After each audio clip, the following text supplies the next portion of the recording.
മണവാട്ടി കോഴിയുണ്ടോ? കോഴി ഇവിടെ ഉണ്ട്, മണവാട്ടി നോക്കണ്ടു. ഇവന്മാരെ ഉഡായിപ്പ് ടീമാണ്. കഴിച്ചിട്ട് പൈസ രണ്ട് പോകും.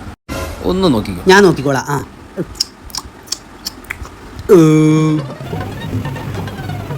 ഹലോ, പറയടാ.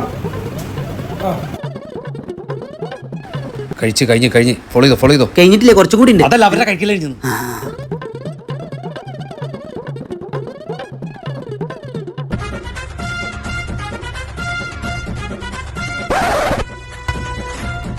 ഹലോ, നീ എവിടെയാടാ? ഞാൻ ഓൻ്റെ ഒപ്പം ഫോളോ ചെയ്തിട്ട് ഇപ്പോൾ ഷാർജ ബോർഡറിലെത്തി. എന്നിട്ട് ആളെ കിട്ടിയാ? ഓനെ കാണാനില്ലേ? ഇപ്പൊ പെട്ടെന്ന് മുന്നിലൊന്നും കാണാനില്ല. ഇവിടുത്തെ പോരെ വജ്ജറിയില്ല മൊട്ടക്കാക്ക. എന്നാ ടാക്സി വിളിച്ചാട്ടാ പോര്. മൊട്ടക്കാക്ക, ടാക്സിന്റെ പൈസ. അല്ല മൊട്ടക്കാക്ക, ഓരോ എത്ര റുപ്യൊക്കെ ഭക്ഷണം കഴിച്ച്? 25 ദിർഹംസിന്. ടാക്സിക്ക് എത്രയായി? 50 ദിർഹംസ്. അല്ല, കൂടെ ഉണ്ടായിരുന്ന ആളോടെ അവനെ ഞാൻ അങ്ങനെ വിടോ?